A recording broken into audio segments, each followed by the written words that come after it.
2021년 겨울 사무엘기 상하 결정연구 메시지 11번에 왔습니다.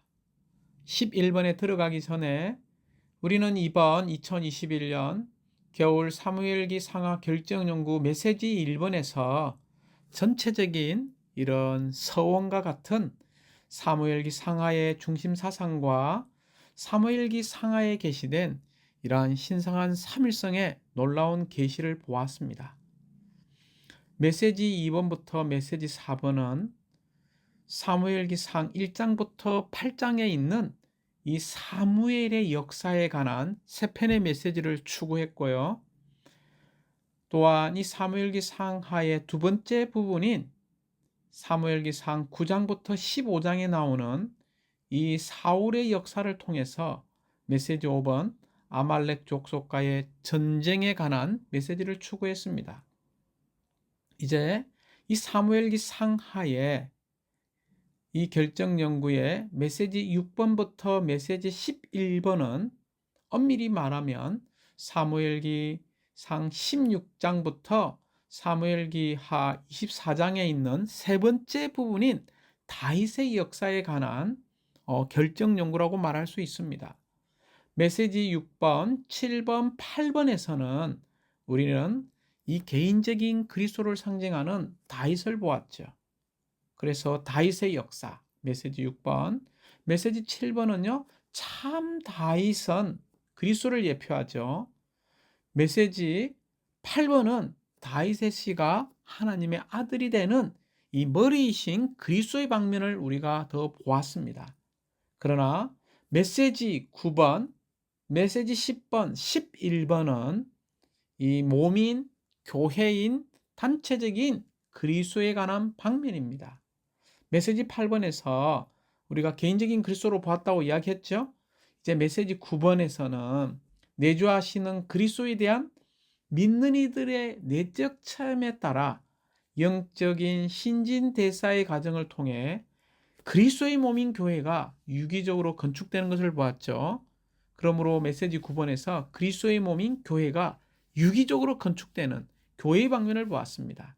메시지 10번의 제목은 다윗과 무이보셋과 하나님의 인자하심이었죠.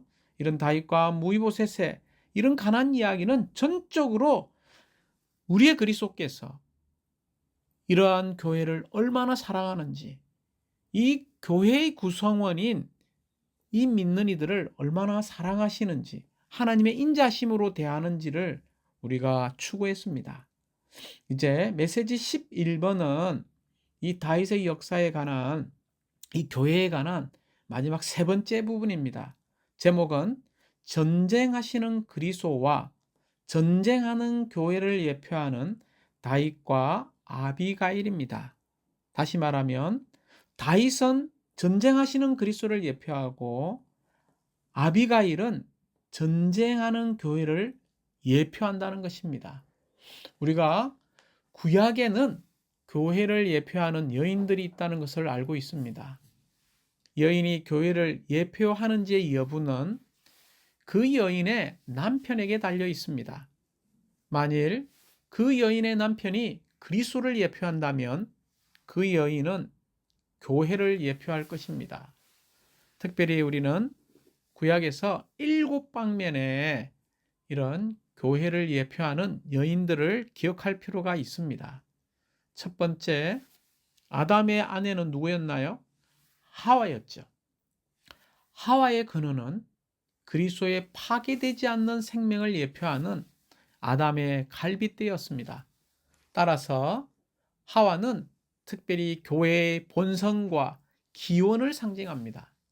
두 번째, 이삭의 아내인 리브가죠. 이 리브가는 그리스도의 신부이자 아내인 교회를 예표합니다. 세 번째, 요셉이 이집트에서 결혼한 아내인 아스낫입니다. 이 이집트는 무엇을 상징합니까? 세상을 상징합니다. 그러므로 이 아스낫은 세상에서 얻은 교회를 예표하고 있습니다. 네 번째, 모세의 아내 십보라는 광야에 있는 교회를 예표합니다. 다섯 번째, 보아스의 아내인 룻은 전적으로 어떤 이야기죠? 바로 구속받은 교회를 예표합니다. 여섯 번째, 아가에 나오는 솔로몬의 아내 술람미는 그리스도의 부활 생명을 체험하고 그분과 함께 안식을 누리는 교회를 예표합니다.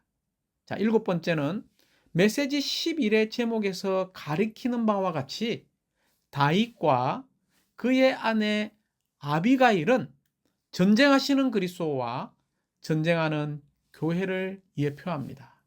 그러므로 우리는 이 제목에서 이 하나님의 영원한 경륜을 성취하는 이런 하나님의 길은 참 아비가일과 함께하는 참 다윗을 얻을 때 가능합니다. 먼저 메시지 11번에는 로마 숫자가 4번까지 있습니다. 로마자 1번은 사무엘기 상 25장 1절 하반절부터 44절까지는 다윗이 나발과 아비가일의 일을 처리하는 것에 대한 무엇입니까? 이런 사실적인 기록을 가지고 있습니다. 로마자 2번은 우리는 사무엘기 상 25장 28절이죠. 이 다윗은 고난 가운데서 전쟁하시는 그리스도를 예표한다는 것입니다. 로마자 3번은 사무엘기 상 25장 2절부터 42절을 읽어볼 때 이 아비가일은 고난 가운데서 전쟁하는 교회를 예표한다는 것입니다. 마지막 로마자 4번은 아비가일의 예표는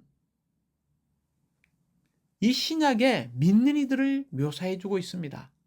어떤 신약의 믿는 이들을 묘사해주고 있습니까?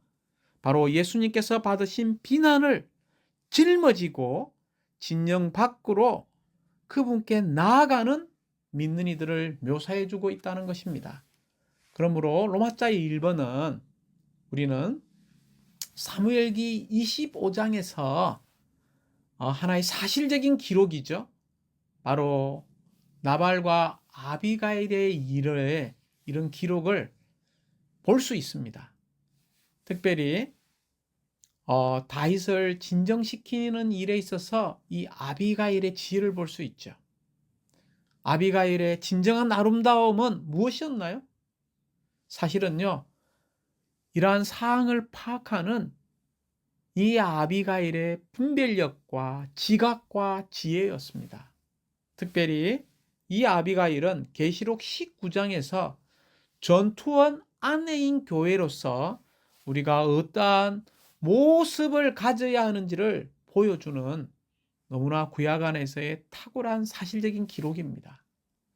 특별히 이런 아비가일의 호소에 대해서 사무엘기상 25장 32절부터 한번 읽어보시기 바랍니다.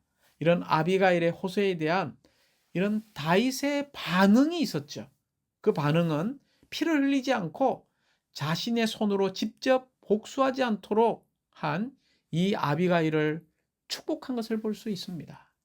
그리고 그의 남편 어리석다라는 뜻을 가진 이 나발이 죽게 되었죠. 그런 다음에 이 아비가일은 다윗의 배필이 되는 것을 볼 수 있습니다. 이것은 이 아비가일이 전쟁 중에 바로 그리스도를 상징하는 이 다윗의 배필이 된 것을 보여주는 이런 사실적인 사무엘기 상 25장의 이야기에 대해서 우리가 성경을 좀 읽고 이런 사실적인 면에 있어서 우리가 분명하게 이러한 이야기들을 알고 있어야 합니다. 이런 사무엘기 상 25장을 통해서 이 다윗은 고난 가운데서 전쟁하시는 그리스도의 예표라는 것입니다. 이것이 로마자 2번이죠. 하나님의 건축물을 위한 터인 좋은 땅을 얻기 위해서 반드시 원수를 정복해야 합니다. 우리가 블레셋 족속에서 거듭에서 승리한 이야기들을 사무엘기 하 5장 17절부터 25절에서 보게 됩니다. 우리의 그리스도는 우리의 계가 우리의 승리가 되시는 그리스도이십니다. 심지어 이 그리스도는 전사이신 그리스도이시죠. 그러므로 그리스도께서 돌아오시어 가장 위대한 심판을 집행하실 것입니다. 또한 이 그리스도께서 돌아오실 때 그분은 여전히 계시록 19장을 읽어볼 때 싸우시는 분이시라는 거죠. 그러나 이 주님은 적그리스도와 여러 민족들의 군대에 결코 홀로 대항하여 싸우지 않으십니다. 누구와 함께 싸우시죠? 이 그리스도는 신부와 함께 싸우시는 것을 계시록 19장 7절 9절에서 우리는 볼 수 있습니다. 신부와 함께 싸우는 이 그리스도는 어떤 그리스도입니까? 바로 승리하시는 그리스도이십니다. 특별히 이 승리하신 그리스도는 첫 번째, 이 땅에서의 사역에서 우리가 알다시피 마귀를 패배시키고 마귀의 일들을 제거하셨습니다. 두 번째, 승리하신 그리스도는 십자가에 못 박히심 안에서 세상의 통치자를 쫓아내셨고 마귀를 멸망시키셨으며 통치자들과 권세자들을 벗기셨고 죽음을 무효화하셨습니다. 세 번째, 승리하신 그리스도는 그분의 부활을 통해서 죽음에 대해 승리하신 것을 나타내 보여주셨습니다. 네 번째, 이 승리하신 그리스도는 승천 안에서 사탄의 광탈하는 손에서 우리를 해방하시어 우주 안에서 가장 높은 곳으로 우리를 이끄셨습니다.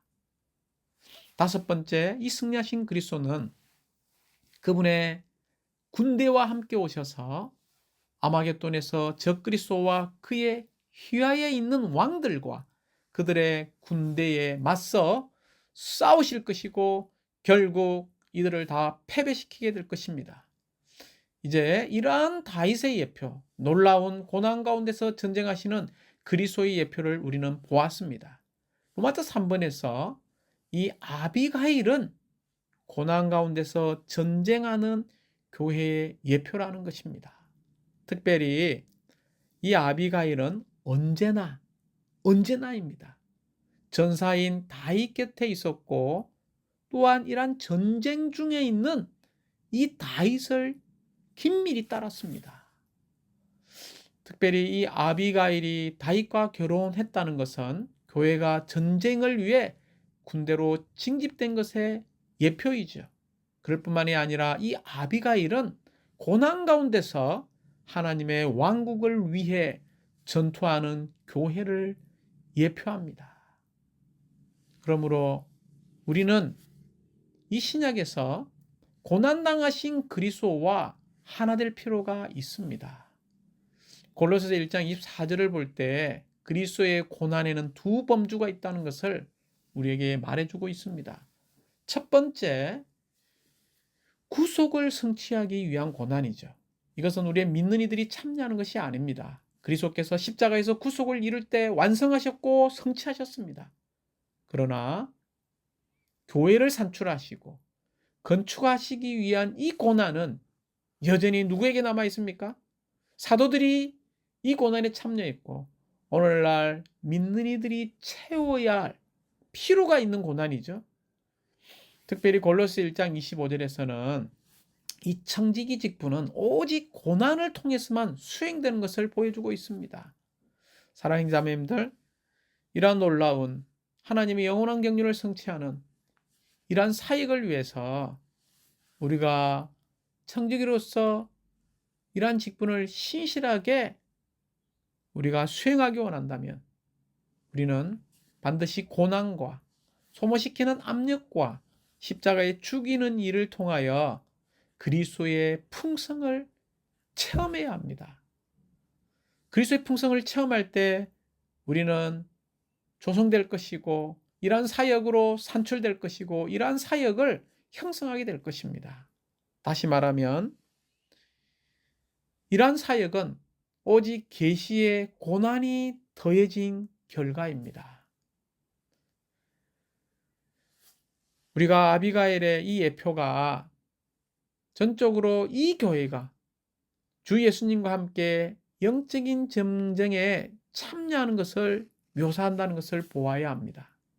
그리스도의 배필이자 신부인 교회는 우리가 에베소서 6장을 볼 때에 바로 전투원, 전사가 되는 것을 볼 수 있습니다. 사랑하는 자매님들, 하나님의 원수를 패배시키기 위해 교회는 반드시 전투원이 되어야 합니다. 영적 전쟁에 참여하는 전투원이 될 필요가 있습니다. 왜 이 우주 가운데에 영적 전쟁이 필요할까요? 영적 전쟁이 필요한 이유는 바로 신성한 의지와 사탄의 의지가 정면으로 대립하고 충돌하기 때문입니다. 교회로서 우리는 반드시 사탄의 의지를 굴복시키고 하나님의 원수를 패배시켜야 합니다. 다시 한번 형제자매님들, 이 우주 안에는 의지들의 전쟁이 있다는 것을 잊지 마십시오. 우리는 이 영적인 전쟁에서 주님은 그분과 하나된 의지를 가진 이러한 사람들을 얻고자 하십니다. 이러한 사람을 얻을 때 사탄은 바로 단체적인 전투원이자 그리스도의 몸인 교회를 아주 두려워합니다. 이런 단체적인 전투원, 이러한 그리스도의 몸인 교회를 건축한 이러한 신부 군대는 여러 해 동안 하나님의 원수와 맞서 전쟁해온 체험이 많은 이들입니다. 그리스도는, 다시 오시는 그리스도는 이러한 이들과 결혼하실 것입니다. 이러한 이들이 누구인가요? 바로 이기는 이들이죠. 이러한 이기는 이들은 왕국을 이끌어오기 위해 그분의 모든 원수와 맞서 전투를 하며 하나님의 원수 대적을 패배시킬 것입니다. 그리스도께서 다시 오실 때 그분은 이 땅에 있는 모든 반역과 불법과 무질서를 없애실 것입니다. 그러한 날은 바로 이기는 이들이 휴거되고 결혼 잔치가 시작된 후에 올 것이라는 것을 잊지 마십시오. 그러므로 우리는 이러한 태도를 가질 필요가 있습니다. 사랑하는 주 예수님, 저는 당신의 배필일 뿐만이 아니라 전투원입니다. 특별히 전투원으로서 저는 당신의 고난 가운데서 당신이 어디로 가시든지 당신과 함께하는 당신의 배필, 당신의 전투원이 되기 원합니다. 오늘날 주님은 이러한 배필, 전투원인 믿는 이들을 얻고자 하십니다.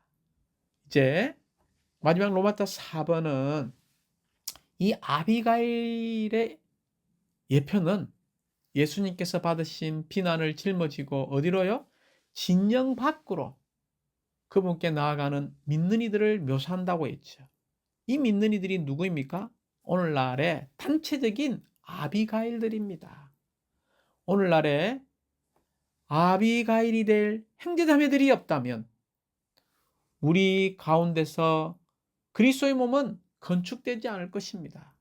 그러므로 주님께서는 이러한 신부 전투원을 너무도 필요로 하십니다. 먼저 우리 그리스도인의 생활에는 두 방면이 있어요. 첫 번째 내적인 방면은 술라미로 예표되었죠. 바로 희장 안, 지성소 안에서 사는 이런 내적인 방면이 필요합니다. 그 내적인 부활하신 그리스도를 체험하고 누리는 거죠. 지성소 안에서 주님을 접촉함으로 그분과 하나 되는 것입니다. 그러나 그리스도인의 생활에 또 외적인 방면이 있는데 무엇으로 예표되었나요? 아비가일로 예표되어 있습니다. 외적인 방면에서 이러한 성박, 곧 진영 밖에서 살죠. 외적으로 예수님을 따릅니다. 그러면서 주님을 위해서 증언하고 주님을 위해서 일하는 것이죠. 그러므로 우리는 반드시 이 두 방면을, 내적인 방면과 이런 외적인 방면을 매일 체험할 필요가 있습니다. 곧 우리 안에 계신 부활하신 그리스도를 체험하기 위해서 우리는 매일 지성소 안에서 살며 부활하시고 영광스럽게 되신 이 그리스도를 누려야 되죠. 누리기 위해서 우리는 내적으로 주님과 교통하고 엄밀히 그분과 대화를 나눌 필요가 있습니다. 그럴 뿐만이 아니라 우리 밖에 계신 이런 나사렛 사람 이 예수님을 우리는 또 어떻게 해야 됩니까? 매일 체험할 필요가 있습니다. 우리 안에 계신 부활하신 그리스도를 체험할 뿐만이 아니라 우리 밖에 계신 나사렛 사람 예수님, 곧 진영 밖에 있으면서 세상 안에서 살고 낮아지신 이 예수님을 우리는 따르는 것입니다. 이것이 전쟁하고 고난을 겪으면서 외적으로 우리가 생활하고 일하는 방면이죠. 사랑하는 자매님들, 우리는 휘장, 내실 안에서 교통하는 오늘날의 술람이가 먼저 되어야 합니다. 왜냐하면 우리가 휘장 안에서, 내실 안에서, 지성소 안에서 주님과 교통하는 오늘날의 술람이가 되지 않는다면 사실상 고난 당하신 예수님을 따를 수 있는 오늘날의 아비가일이 될 수 없기 때문입니다. 이 말은 우리가 휘장 안에서, 내실 안에서, 지성소 안에서 바로 교통하는 오늘날의 술람이가 된다면 우리는 고난당하신 예수님을 따를 수 있는 오늘날의 단체적인 아비가일들이 될 수 있을 것입니다. 오늘날의 단체적인 아비가일들은 십자가의 길을 취하며 주님께서 받으신 비난을 짊어지고 진영 밖에서 그분을 따르게 될 것입니다. 특별히 이런 아비가일에 관한 마지막 3가지 중점이 있죠. 첫째, 이 아비가일은 아름다웠습니다. 주님은 그분 자신으로 우리 모두를 아름답게 하시어 매일 신부로 단장되게 하고 계십니다. 둘째, 아비가일에게는 뭐가 있었나요? 분별력과 지혜와 판단력이 있었습니다. 그녀는 자기 남편을 사랑하며 남편이 고난 가운데 어디를 가든지 따르기로 헌신했습니다. 마지막으로 그녀는 전투원 아내입니다. 우리가 전투원 아내가 되려면 휘장 안에 있는 술람이가 되어야 할 뿐 아니라 진영 밖에서 예수님을 따르고 십자가를 지며 비난을 짊어지는 오늘날의 아비가일이 될 필요가 있습니다. 할렐루야. 내적으로 우리 모두가 술람이로서 휘장 안에서 살기를 배우고 또한 아비가일로서 진영 밖으로 나가는 것을 우리가 체험하고 배우기 원합니다. 그러므로 메시지 11번에서 제목이 뭐였나요? 전쟁하시는 그리스도와 전쟁한 교회를 예표하는 다윗과 아비가일이죠. 다시 말하면 다윗은 전쟁하시는 그리스도를, 아비가일은 바로 전쟁하는 교회를 예표하는데 이 메시지의 전이란 부담은 오늘날 우리가 단체적인 이런 아비가일이 되어서 이러한 다윗으로 예표된 전쟁하시는 그리스도와 하나 되어지고 그분을 긴밀히 따라가고 그분과 함께 이러한 영적 전쟁 안에서 이러한 전쟁을 체험하고 누려오는 자들이 되어서 그분께서 다시 오실 때 우리는 신부로서 그분과 먼저 결혼하고 또한 왕국을 이끌기 위해서 그분의 모든 원수와 맞서 전투를 하며 패배시키는 전투원이 될 필요가 있습니다. 주님을 찬양합니다.